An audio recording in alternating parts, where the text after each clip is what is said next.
Good evening. Are we on? I think we are. There's a bit of a weird colour thing going on. Don't know why that is. Maybe because I'll tell you what it is. My candle is dying. So I've got the candle on a stand and it's affecting the colour of the camera a little bit. It's very hot as well. I'm gonna have to roll my sleeves up, I think. Hello, the only way out is in. How are you doing? Good to see you. So, welcome again to the Got Ancient Wisdom live stream. So I'm just rolling my sleeves up. I'm Ralph Hexham is here. Hello, Ralph. Nice to have you, sir. And we're going to continue. Is there any orders of the day to talk about first? I don't think there is. Let me just get a chat window up. Hold on.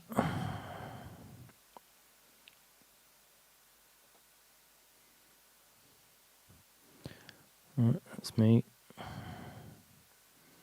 You might hear. No, that's all right. We're all right.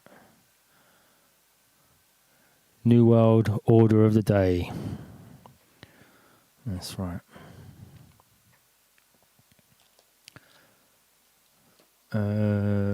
So I think we're ready to go straight in to just take my bookmark out. So for those who don't know, we're reading Total Man by Stan Gooch, which was his 1972 debut book of research. And I think we're on the chapter called Polarity in the Nervous System, which is chapter 4, which is in part 2 of the book, Outlines of Consciousness. And we are in part 3 of chapter 4. So what we've been covering is how the central nervous system and the autonomic nervous system are two separate systems within the body, and that the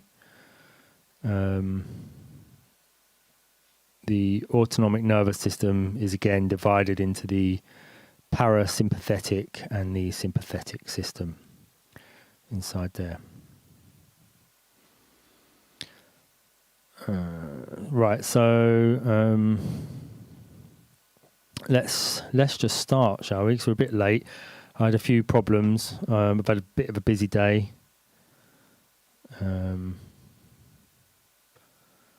Doing boring stuff, getting cars fixed, things like that. What have we got? What have we got at the moment? We've got four YouTube, one on DLive, no one on Twitch. I am on Twitch and DLive. If anyone doesn't like YouTube, they can go to those places. But let's start anyway. A number of obvious difficulties for the proposed basic structure of personality must be considered. Although it cannot be disputed that emotional states both originate and are to a great extent integrated in the lower brain centers, e.g. the hypothalamus, the conscious experience of pain, pleasure and so forth takes place in the cortex in what are termed projection areas. As already indicated, the memory store complete with the emotional feelings associated with each experience, is likewise contained in the cortex, apparently in the temporal lobes. The cortex is, however, closely connected with what we shall from now on refer to as System A, a term deriving from List A. Our present argument has placed also consciousness and cognitive thought in System A, while emotion and associative thinking, on the other hand, were assigned to System B. Would it not be at least desirable that System B, if it really exists, should have somehow a different location from System A? Have we not at least been led to expect this? Yet, undeniably, the conscious experience of emotion is in the cortex, as is a comprehensive memory store complete with emotional ties. This would seem a fairly serious difficulty.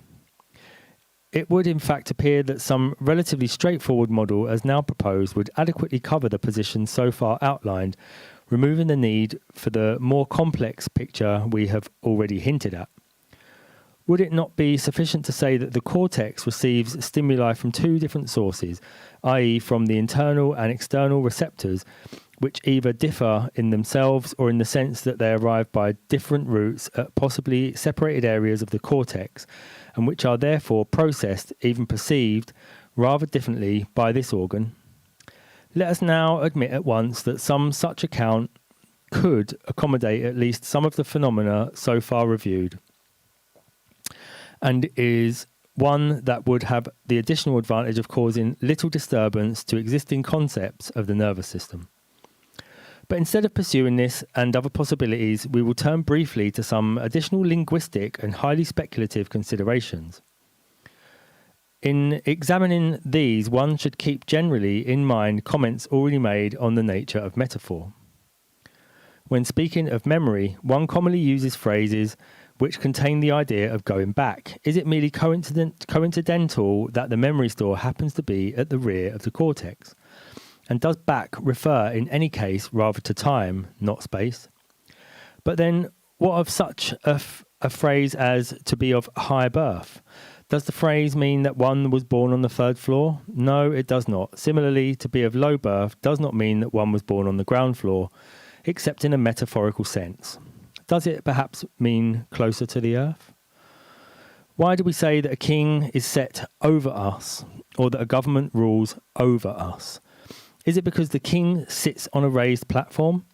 Or is it the fact of it rather that we place him on a platform to symbolize some state of affairs already agreed, say inwardly? Why, for that matter, is God above us and Zeus on Mount Olympus? Are these positional metaphors entirely unrelated to the fact that the cortex is on top of the rest of the brain? And what of base emotions, low cunning, underhand, as opposed to above board, above suspicion? Let us, of course, not forget that these turns of phrase long preceded any detailed knowledge of the anatomy of the brain.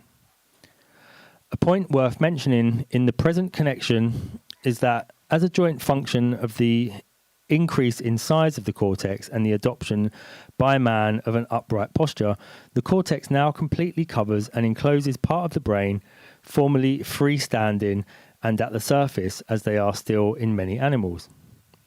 Figure 1 shows some of the changes in the relative size and positioning of a few parts of the brain as one ascends the evolutionary scale. Let me get figure 1 up. I think I've got it. So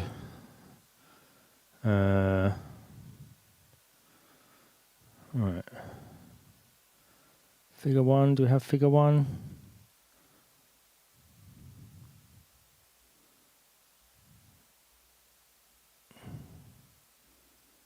Oh, why isn't figure 1 in there? Hold on. We need figure 1, it's important. Figure 1's quite an important picture. 7651. Oh, Jesus. This is exactly why I wanted these slides, and then it's not even here.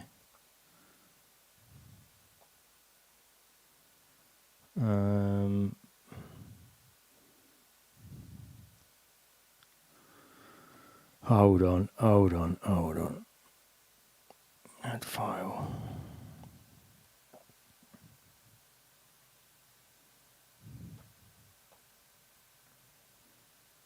Delete.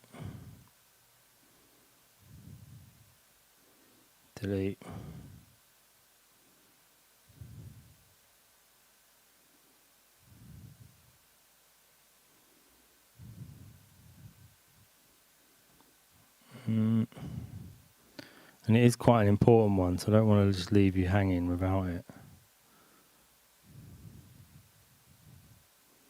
No, it's still not in there.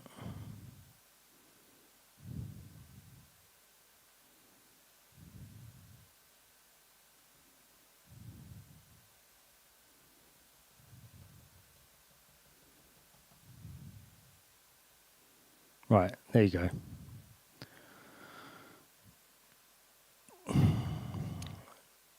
Figure 1 shows some of the changes in the relative size and positioning of a few parts of the brain as one ascends the evolutionary scale. Although not mentioned in the present chapter, because reserved for detailed discussion in Chapter 8, the reader's attention is directed here to the cerebellum, in particular to its final position and size relative to the cerebrum, that is, the cerebral hemispheres in the evolved primate brain. So is Ralph saying that the stream's hanging, or is Ralph hanging? Ralph, are you hanging? Because I'm not getting any dropped frames at this end. Please confirm whether Ralph is hanging or stream is hanging.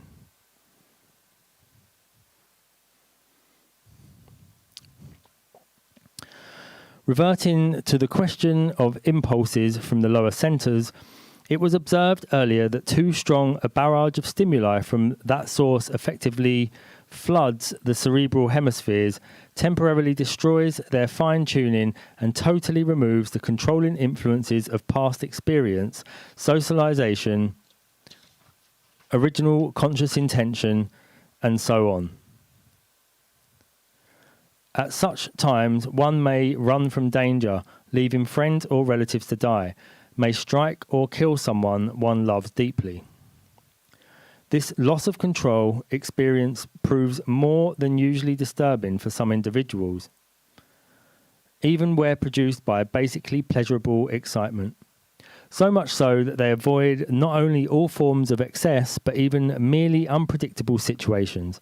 Such a person might abstain from alcohol, not drive cars or drive unnecessarily cautiously, tend to subscribe to a rigid moral or religious code, and in all probability deny having dreams at night. In respect of these individuals, it would not be too fanciful to say that they are afraid of being overwhelmed or perhaps even possessed. In everyday speech, after all, we use expressions such as, he worked or drove like a man possessed. Would it be sufficient, however, having led the discussion round to this point, to suggest that the widespread fear of possession described in detail in Chapter 1 could be ascribed wholly to the fear individuals have of losing their tempers, being seen to be cowards, or whatever? In all probability not. It might be enough of an explanation in respect of the kind of person cited, and is perhaps indeed part of the explanation of the phenomena of possession generally. But were the magicians of the Middle Ages then simply trying to work themselves into states of anger or lust? It seems unlikely. In particular, the possession we have just discussed is essentially disintegrative, essentially merely a loss of control. It has nothing to tell us, for instance, of the alternative organisation, which is a prominent feature, at least, of so many stories of possession. The possession which can produce complex acts performed over a long period and which allegedly confers special powers. An incidental piece of linguistic parallelism. The posterior hypothalamus controls rage, hate, and fear, while the anterior hypothalamus controls the opposite of both. Linguistically and conformationally, it had seemed necessary in the previous chapter to give one opposite, love or trust, for both hate and fear. A final linguistic point. It is interesting to note that passion is from the same root as passive. The passion of Christ is, of course, the suffering of Christ. The words for these two opposite emotions or states are once more from the same root. The use of the same root for these opposite, though linked, states looks again like a comparatively recent example of the already noted practice widespread in older languages. There's a little footnote at the end as well where Stan says, I have recently come to suspect a further pair of words of opposite meaning, raise and raise. Why did we prefer the former to perfectly good words like flatten and level? Good point. So, we finished that chapter. So that's also the end of part 2, outlines of consciousness, and we're moving into part 3, trance and anti-trance. Let me just look for the next chapter. I think I've got the next chapter here. Okay, so this is just for the old, when I cut them afterwards.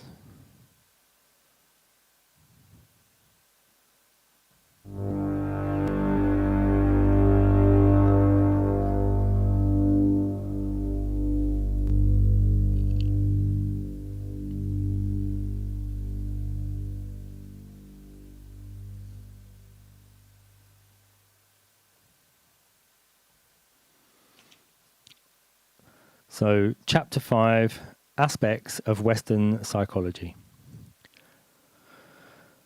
The further development of the central argument is slowed at this point in order that we may consider how the position so far tentatively adopted squares with the current positions of various schools and persuasions of orthodox modern psychology. These considerations are grouped under 4 headings: Pavlovian and Skinnerian conditioning, also termed classical and operant conditioning respectively, Freud and the psychoanalytic movement, the relation of conditioning and learning theories to psychoanalysts, and psychosis with particular reference to the views of R.D. Laing and Bruno Bettelheim and the relation of these to psychoanalysis. It will appear that far from conflicting with the general position so far adopted, these various approaches are readily accommodated by it, and each in fact offers fresh support. 1. Pavlovian and Skinnerian conditioning. The attention of Ivan Pavlov, a Russian physiologist active in the early part of this century, was drawn to the psychological accompaniments of physiological reactions in the course of studying digestive reflexes under laboratory conditions.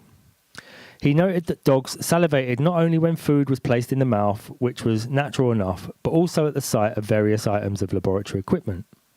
Experimental investigation in due course established the following: that any stimulus, be this a sight, a sound, a smell, or whatever, that regularly preceded the giving of food to an animal will, in time, itself produce salivation and other preparatory digestive reactions in the animal, even if it is no longer followed by food.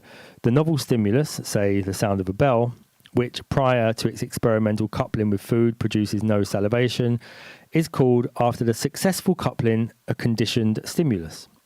The salivatory response to it is called a conditioned response. The process of linking new stimuli with existing responses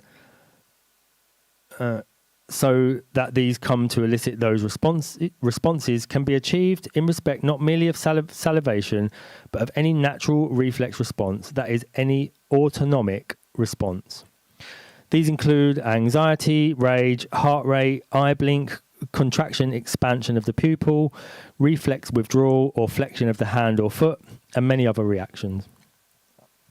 The process of conditioning an autonomic response, of producing such a response at will by the introduction of a conditioned stimulus, is termed classical conditioning. This title distinguishes it from another form of conditioning discussed later. There are qualifications and riders to the simple description of classical conditioning given above, not all of which are central to the purpose of this inquiry. One or two, however, must be mentioned. First, any other stimulus which resembles the conditioned stimulus will also produce the conditioned response, though not to the same extent. The strength of the response actually varies regularly with the degree of similarity or dissimilarity of this further stimulus to the original conditioned stimulus. This feature of the process is termed stimulus generalization. The likelihood of producing the original response with a conditioned stimulus, a bell or whatever else, increases as a function of the number of times the bell has been paired with the unconditioned stimulus, in this case, food. Every time the bell is presented with the food, the connection is said to be reinforced, and a given program of reinforcement is called a reinforcement schedule. Ralph Hexham is saying in the chat, did the Pavlov's dogs have any puppies and did they inherit conditioned responses? That's, I don't know, actually, whether Pavlov's dogs had any puppies. Worth looking into. That would be in obviously the evolutionary terms, would be a Lamarckian heresy, wouldn't it? That they would inherit something that's happened to their parents. That's like they could call themselves second generation Pavlovian dogs, or second generation Pavlovian conditioning survivors. The terms conditioned and unconditioned are actually an inept translation of the original Russian terms used by Pavlov. Quite aside from that fact, it is more meaningful to speak of learned and unlearned responses and learned and unlearned stimuli, instead of conditioned and unconditioned respectively. Salivation is an unlearned reflex response. Food in the mouth is an unlearned stimulus, which automatically produces salivation in a dog. The sound of the bell is a learned stimulus. In the course of the experiment, the animal learns that the bell indicates food. This may all seem rather self-evident. It is less self-evident when one considers, for example, that expansion of the pupil of the eye can be conditioned to the sound of a bell.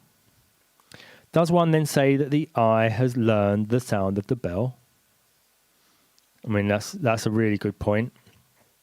That it's not just about something like learning about food. You can train your eye to.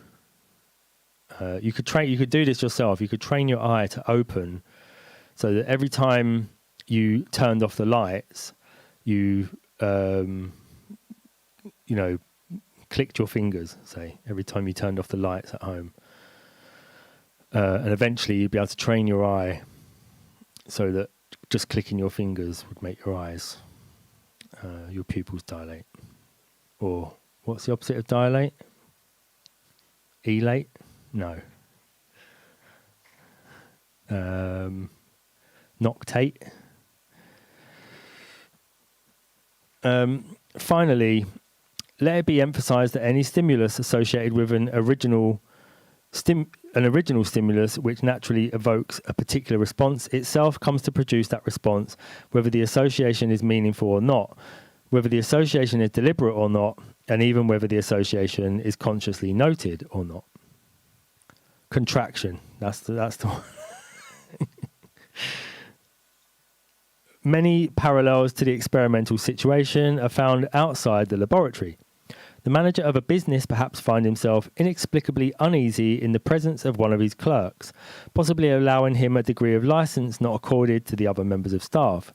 In the course of counselling or therapy, the manager might realise that the clerk had a moustache like his, the manager's father, once had, or that he was tall or walked like the father. This would then be a case of stimulus generalisation. A psychologist, perhaps not very wisely, caused a loud noise to occur in the presence of a young infant whenever the cat of the house came into the room.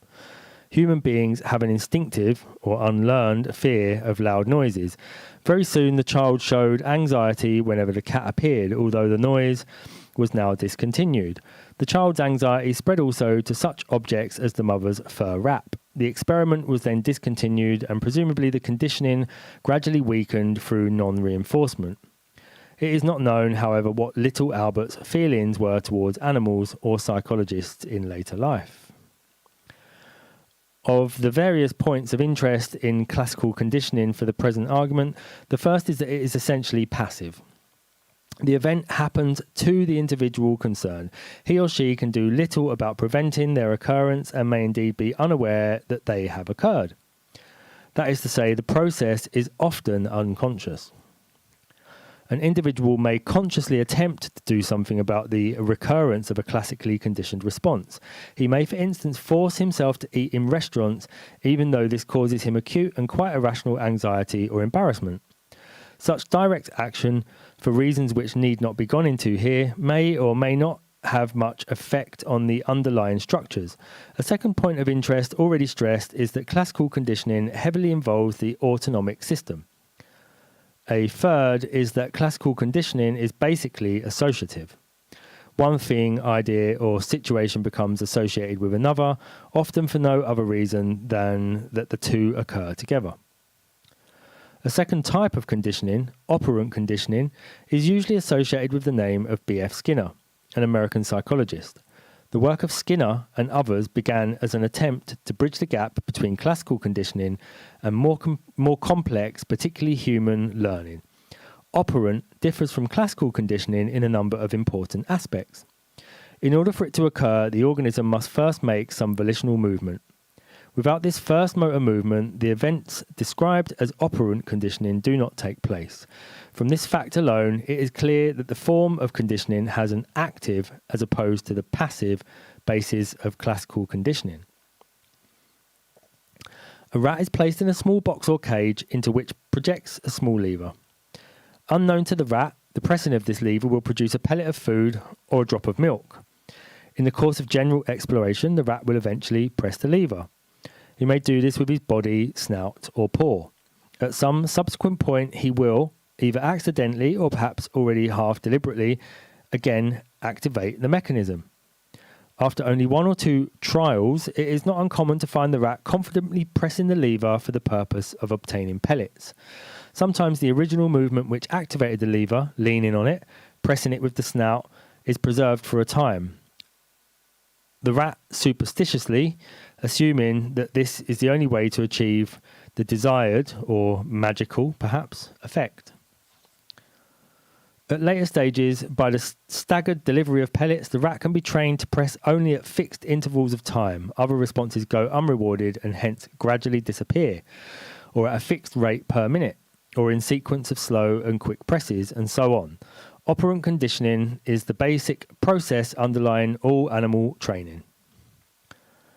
An important point is that the first stage of the operant process differs from that of classical conditioning. In the operant instance, it is a motor response that is rewarded or reinforced by food, the unlearned stimulus, and which in time becomes a learned or conditioned response.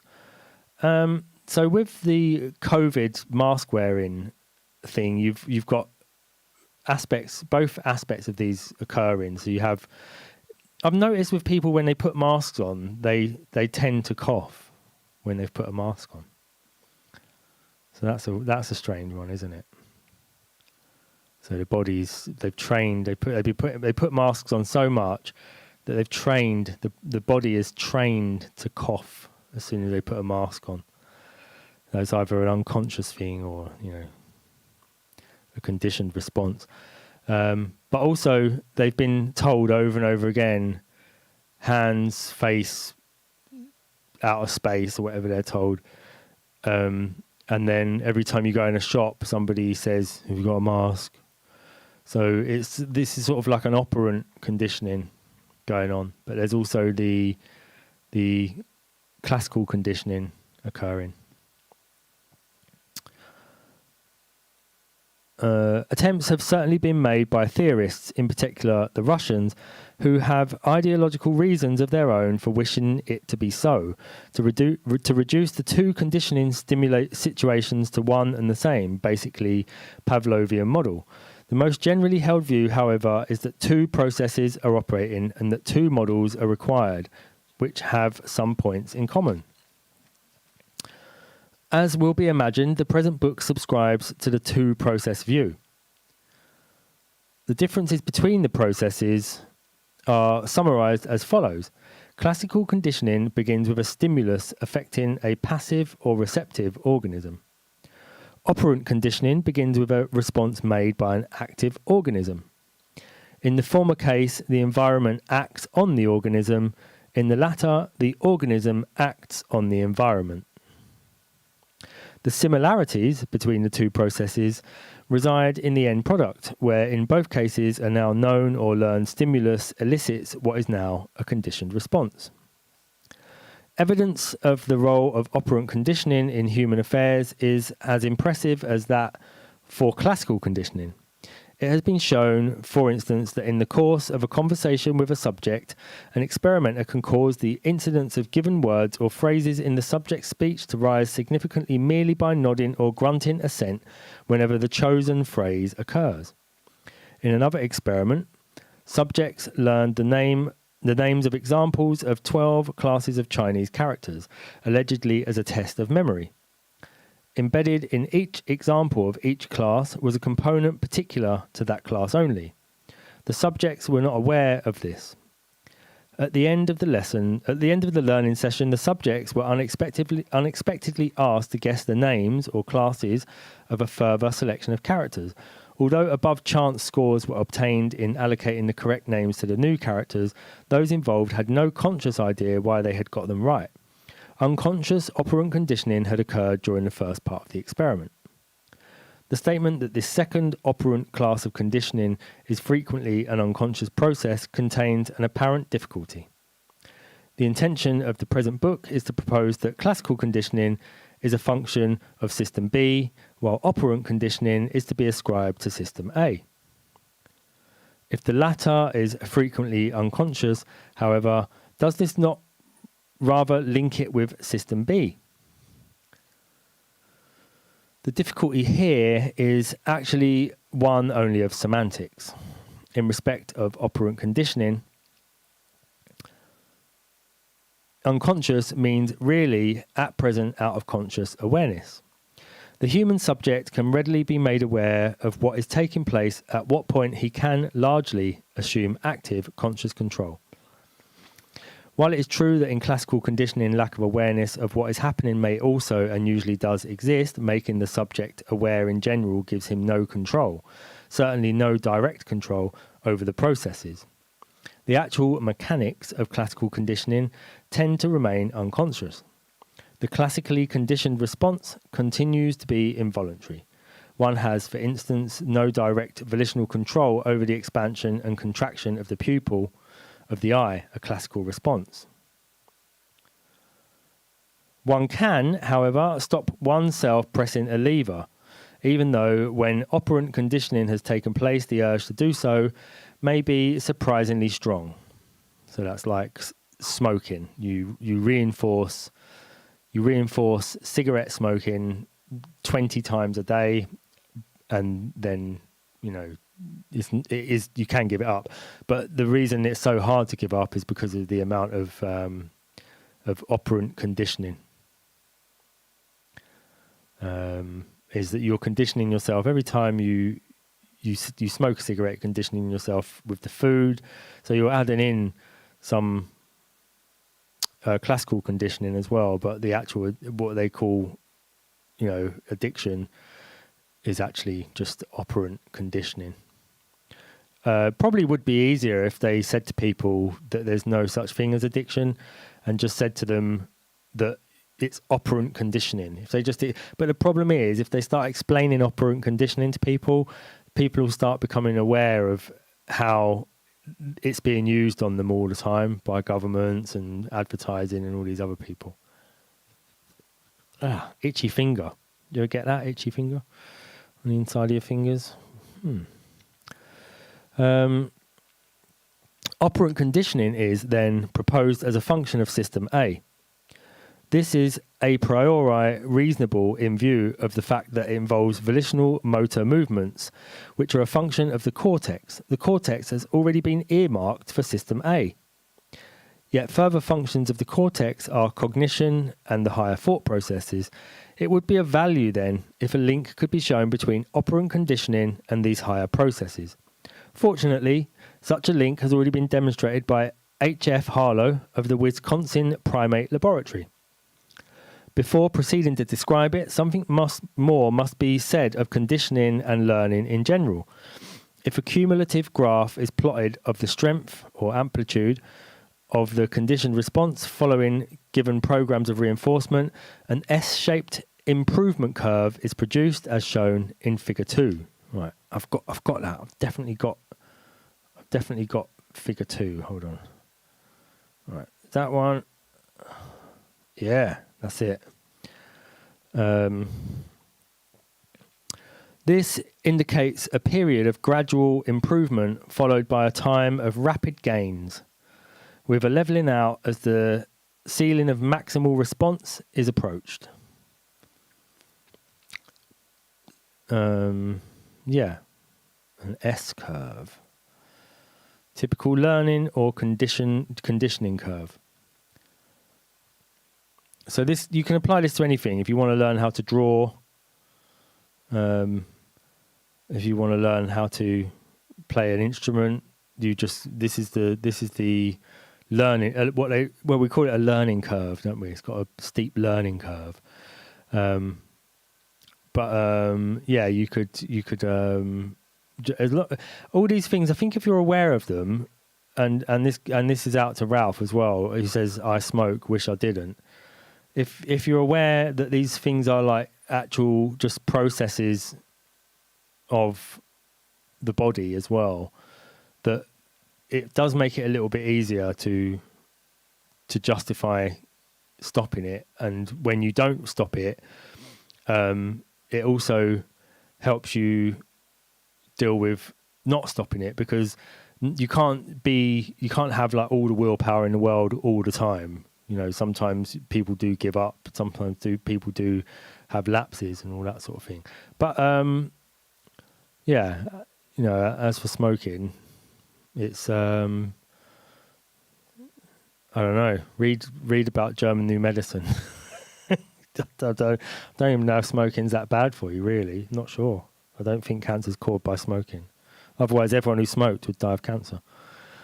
But it is a habit. It's a habit. No, I prefer the term habit than addiction, because I think addiction is rubbish. I think there's no such thing as addiction. If addiction was real, nobody would be able to give up anything. But it's all just operant conditioning. So you're conditioning yourself to smoke. Okay, back to the book.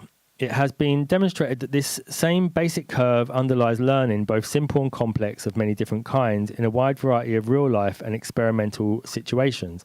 It is frequently referred to as the normal learning curve.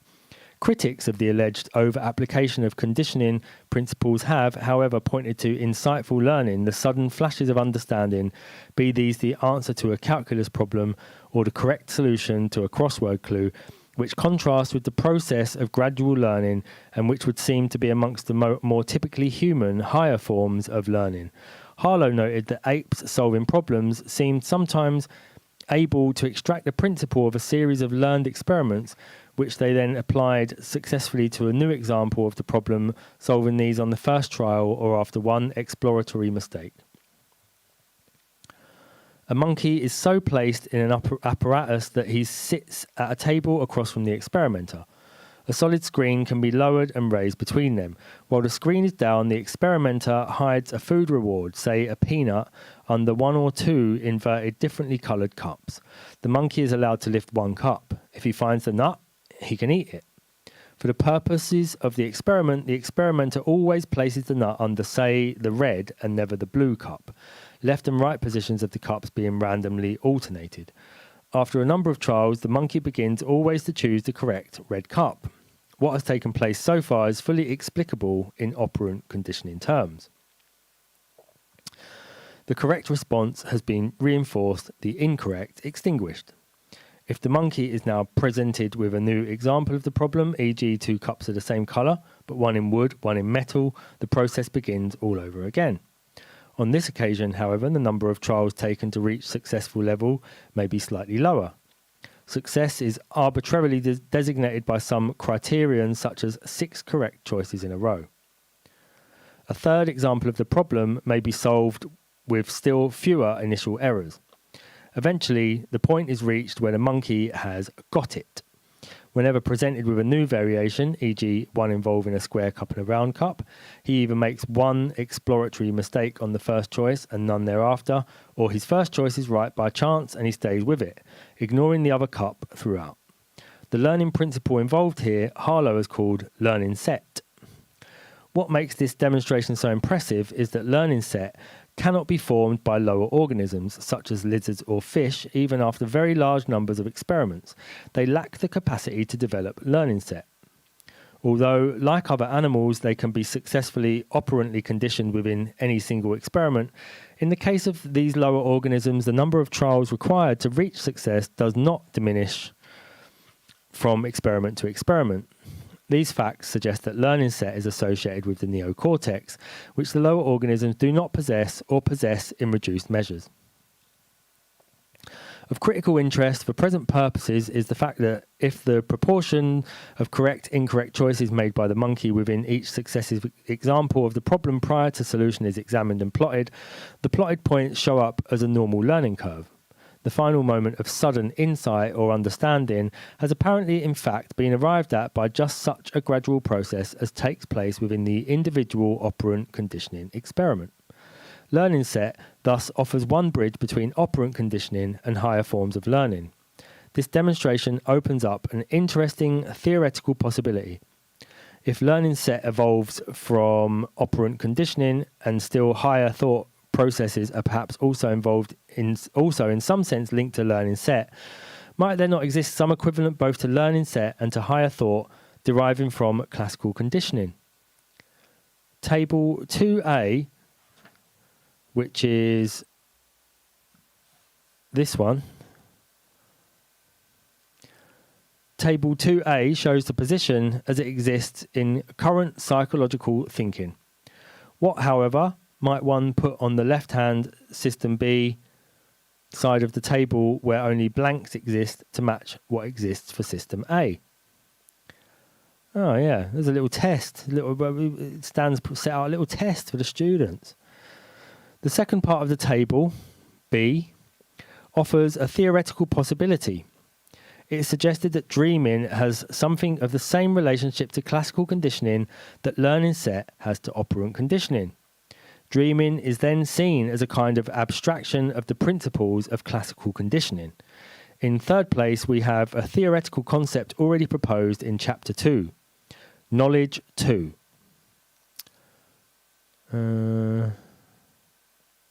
Right, yeah, oh yeah, higher thought processes, higher dream processes. Nice, yeah, that's nice. Whether or not the model proposed in Table 2b is acceptable as it stands, the theoretical possibility that overriding principles can be extracted from classical conditioning in the same way that they can from an operant series still remains.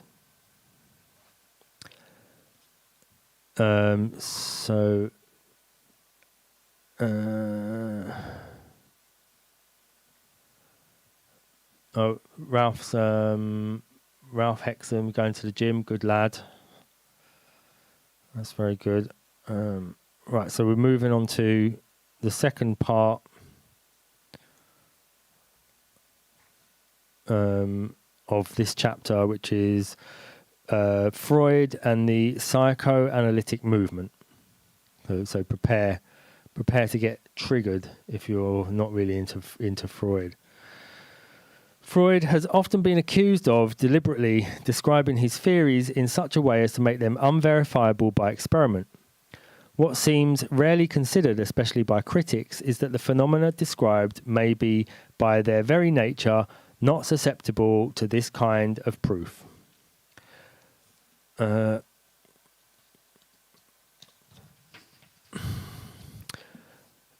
Be this as it may, while it is possible to make relatively brief statements about the essential nature of theories of conditioning, without either being unfair or suppressing necessary information, the same does not hold for psychoanalysis. The insistence on brief, standardized descriptions of the processes involved, principally by opponents of psychoanalysis, is almost certainly inimical to genuine understanding of those processes. One can, however, be less circumspect about the overall significance of psychoanalysis. It is not wholly incorrect to say that the position of psychoanalysts is strong in general and weak in particular, while conditioning and learning theories are strong in particular and weak in general. This is to say, the latter provide precise, acceptable amounts of what occurs in simple learning situations, but are much less satisfying when applied to more subtle and complex life situations.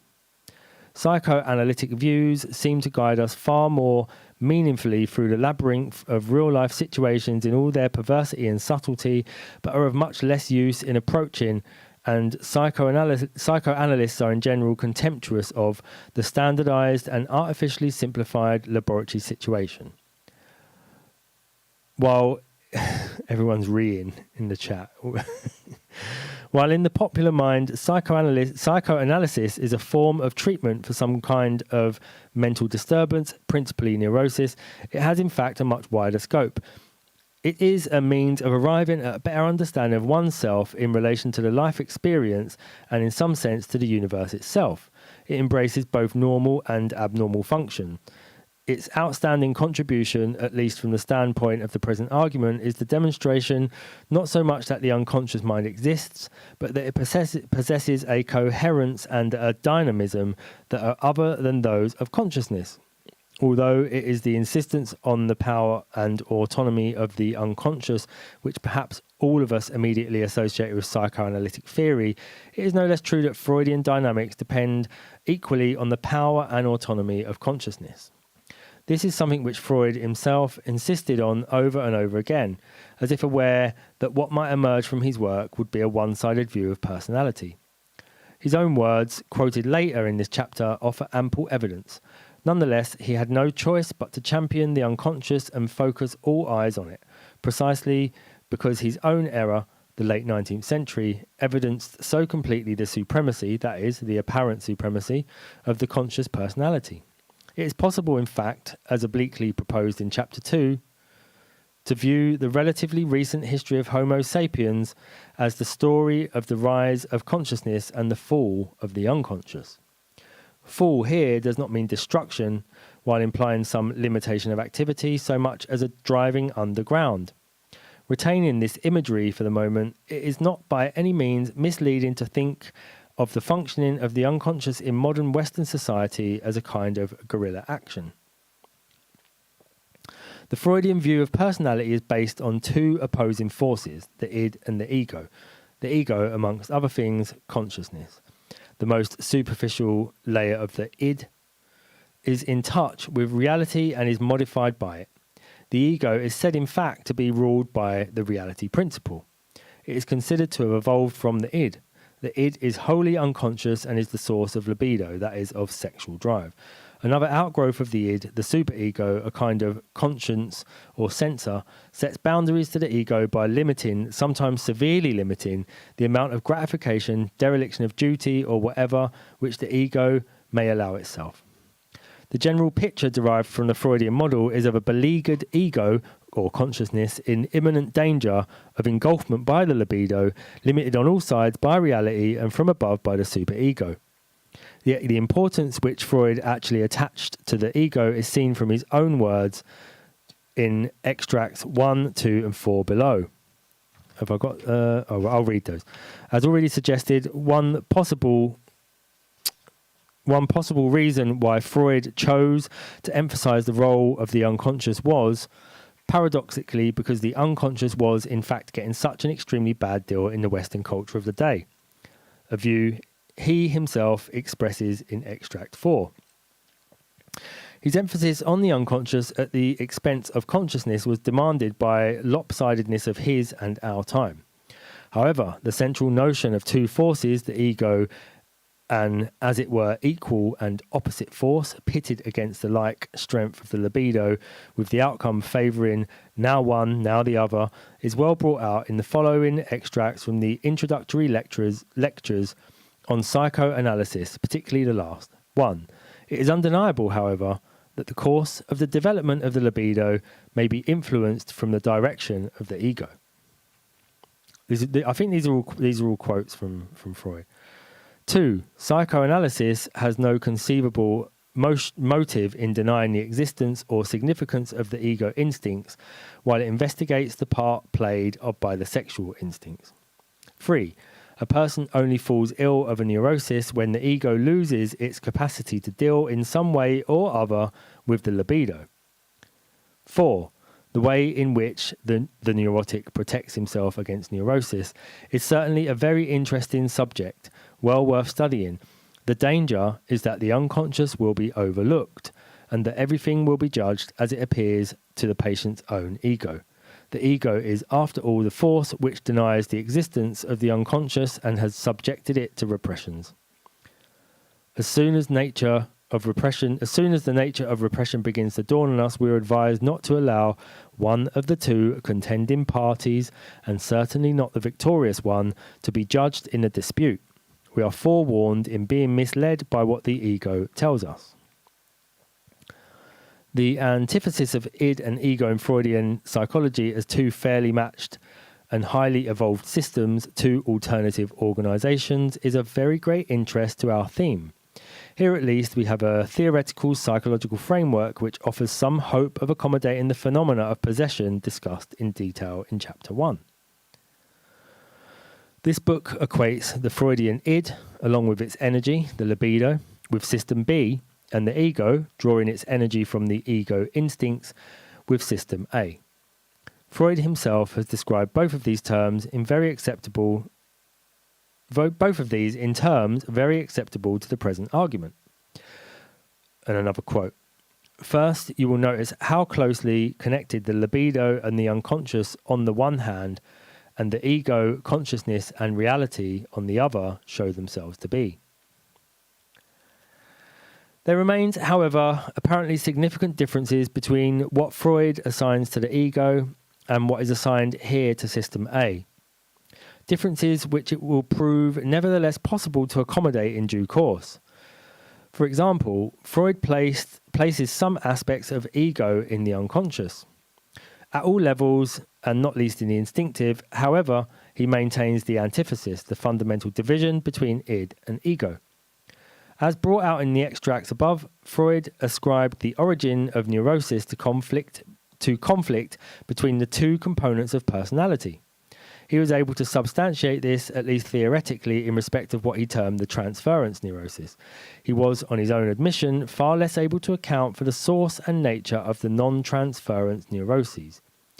That is, of what are normally referred to as the psychoses and schizophrenia. And another quote. These patients, paranoics, melancholics, and those suffering from dementia precox,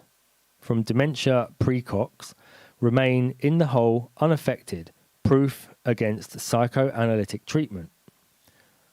Also Irish, I think he said, didn't he? You couldn't psychoanalyze the Irish. So be Irish. If you want to avoid psychoanalysis, be Irish. The present book is, however, more than happy to ascribe the psychoses also to the conflict of interests of libido and ego.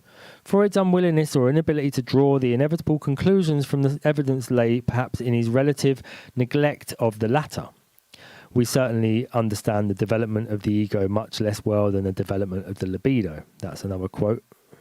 So Freud himself admitted that he didn't really understand the ego, and of course Freud was Jewish, and Stan's contention is that Jews are more System B than System A, and so Freud, wanting to gain an understanding of the unconscious, is quite normal, really, when you think about that, because he's trying to gain an understanding of the mind that Jewish people spend more time in, which is System B. And he didn't understand System A because, or what he called the development of the ego. We certainly understand the development of the ego much less well than the development of the libido.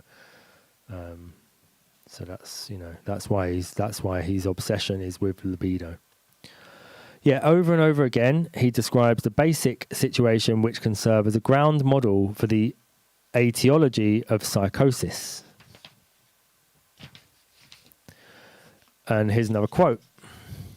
The connection between neurotic anxiety and objective anxiety may be found with the help of the antithesis so often put forward between the ego and the libido. As we know, the development of anxiety is the reaction of the ego to danger and the signal preparatory to flight. It is then not a great step to imagine that in neurotic anxiety also the ego is attempting a flight from the demands of its libido and is treating the internal danger as if it were an external one. Let us change this picture a little. Is the neurotic really in flight from the demands of his libido? Is he not rather its prisoner? Is not the ego in neurosis, in however circuitous a way, the slave of the libido? Surely the neurotic, however unwillingly, takes orders from his unconscious. Freud maintains at many points that an indispensable prerequisite for the cure of mental illness is the ability to form an effective relationship with the analyst. This is what transference means. It makes little difference, incidentally, whether the relationship is loving or hostile, as we shall see later. It is the psychotic who cannot or will not form a relationship with the analyst. It is not then rather he, the psychotic, who could be said to be in flight from the demand? Is it not then rather he, the psychotic, who could be said to be in flight from the demands of the libido? How would it be if the libido's demands were felt to be so great or so bizarre that they seem to herald the total engulfment or destruction of the ego, that is, of the conscious personality? What if in self-defense the ego erected ultimate barriers against the libido in order to preserve itself, that is, some part or semblance of self-governance? And we've got another quote. In the traumatic neuroses, especially in those arising from the terrors of war, we are particularly impressed by a self-seeking, egoistic motive, a straining towards protection and self-interest. This tendency aims at protecting the ego from the dangers which led by their imminence to the outbreak of illness. Nor does it permit of recovery until a repetition of the dangers appear to be no longer possible. We got Ralph is saying Freud was a bully, it seems, and then I think Jung would have agreed with that, wouldn't he? And then The Only Way Out is In is saying Freud didn't understand understanding. Understanding is yeah. I mean, there's a lot of things Freud didn't understand. Let's face it. I think anyone who got to know Freud understood that Freud wasn't being honest about his work. May not the flight described also be what is termed madness? And would one be surprised if events are, as we have described them, that any effective emotional relationship, perhaps the very thing which might breach the barriers, would be avoided at all costs? Might not the catatonic schizophrenic who sits for years on end in motionless silence have withdrawn his ego to the only real place of safety? As will appear in a later section, R.D. Laing's many insights into the nature of schizophrenia have established a very good case for such a view. The mechanisms of Freudian psychology considered in detail further lend themselves to the position outlined. It is a commonplace both in and outside psychoanalysis to speak of the defense mechanisms, a term, however, deriving initially from Freud's formulations. This next seems not to be generally acknowledged, but does not lack does not the existence of defense mechanisms imply an attacker? Let us, therefore, at least for the moment, consider that there might also be identifiable attack mechanisms by forces unknown. Let it be clear, however, that in discussing attack, we are here still speaking purely from the standpoint of Freudian psychoanalysis, which, even though it indulges in something like doublethink on the issue, essentially regards the unconscious as the aggressor and the conscious mind as the beleaguered defender. That's, yeah, I mean, that to me sounds like somebody coming from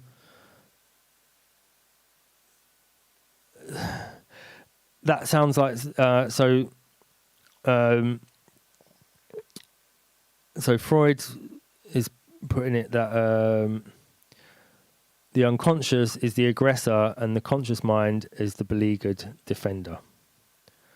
Okay, so according to Freud, from Freud's viewpoint, the conscious mind was the weaker of the two out of the unconscious and the conscious mind. So yeah, it's sort of opposite in Westerners.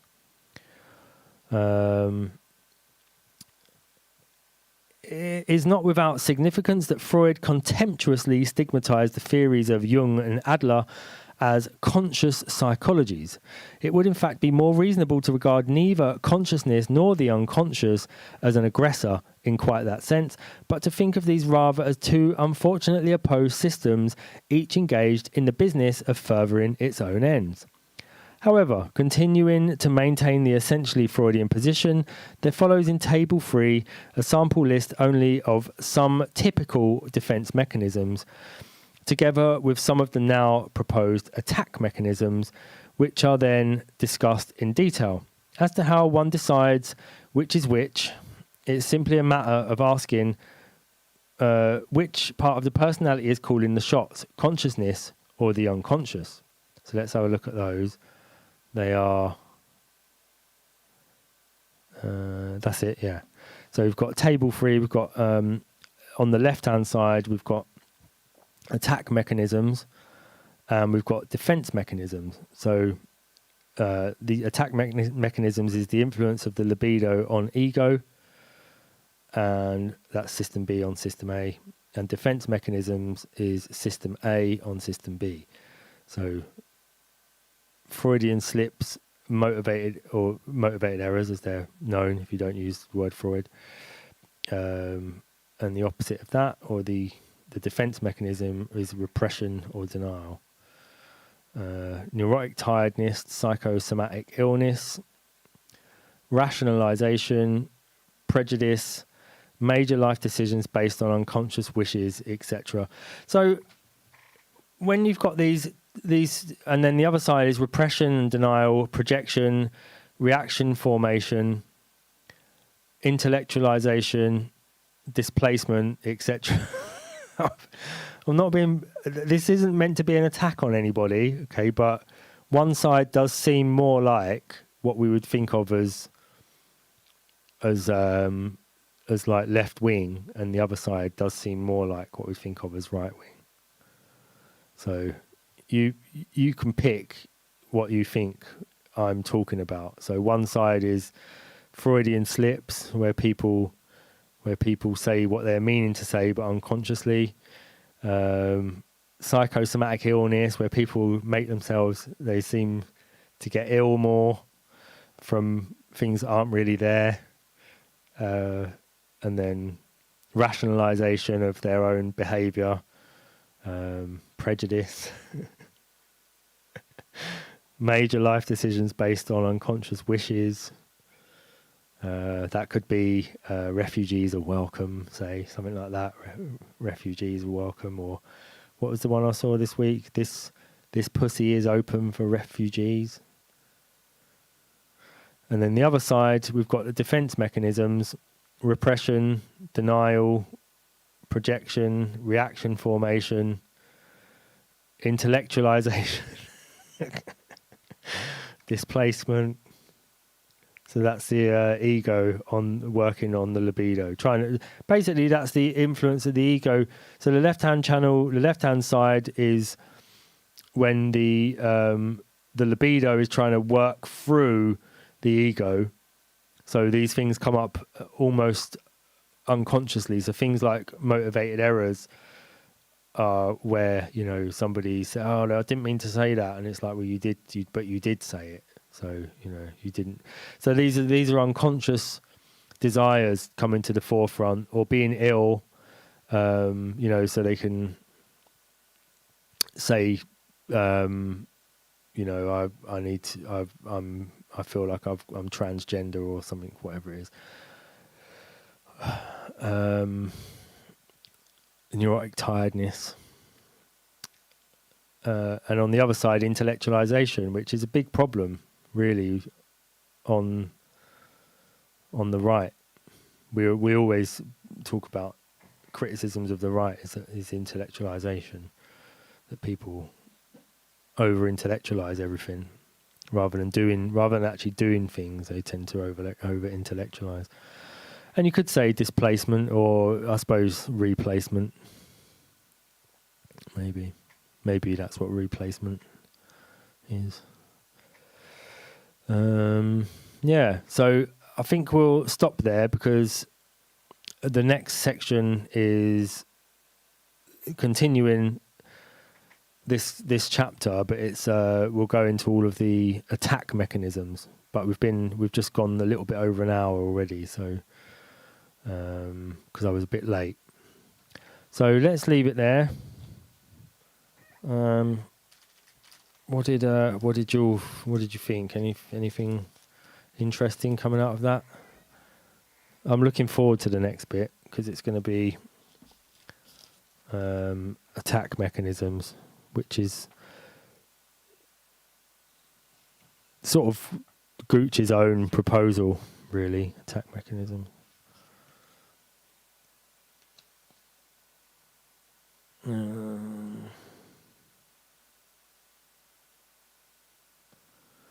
Yeah, this is going to be his own proposal. I'm sorry, I'm just looking forward to see what else we've got. So we're gonna do attack mechanisms, and then we're gonna do defense mechanisms, and then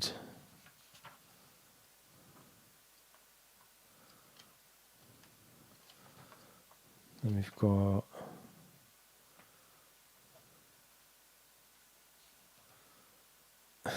attack is the best form of defense. I think what we're going to be looking to develop is a way of being aware of all of these things, of attack mechanisms and defense mechanisms, and not rely on them too heavily. When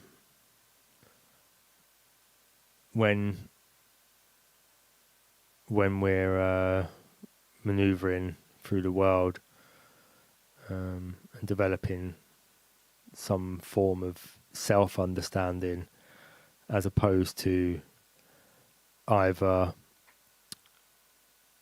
not understanding yourself so much that you think you've been put in the wrong body, or understanding or intellectualizing everything so much that you actually miss the point of why you're learning about something, which is sort